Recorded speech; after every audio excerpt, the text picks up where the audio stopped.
نشاهد في هذه التغطية تغطية مطعم ليالي أصفهان الإيراني في أبو ظبي. ندرة في المطاعم الفارسية والإيرانية في أبو ظبي بعكس دبي. دبي مطاعم كثيرة، الأستاذي وكاسبن وشاردة سبيشال كباب والكثير. اشتهر ليالي أصفهان بتقديم وبيع منتجات فارسية.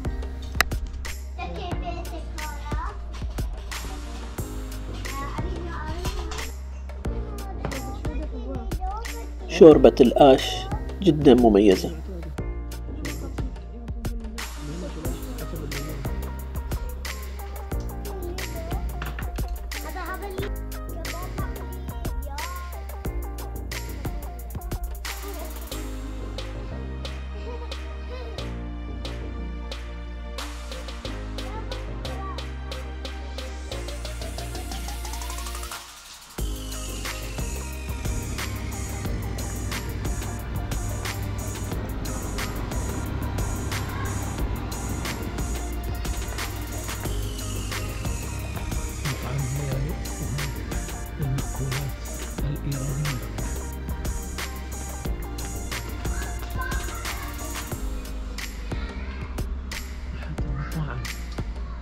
التاريخية العريقة هنا في دولة الإمارات.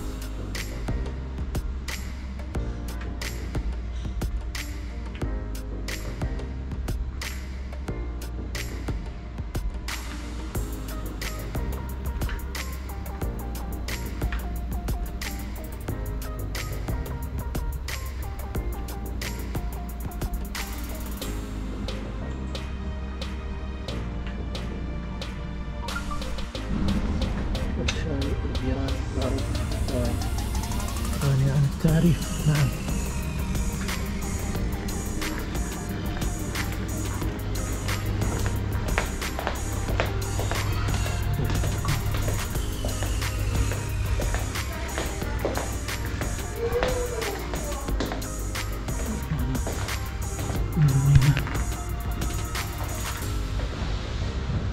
في شارع المرور هنا في قلب أبو ظبي.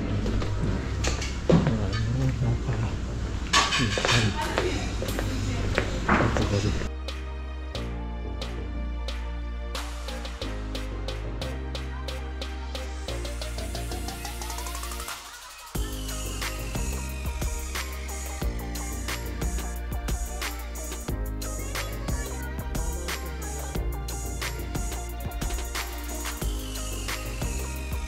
في مطعم ليالي أصفهان.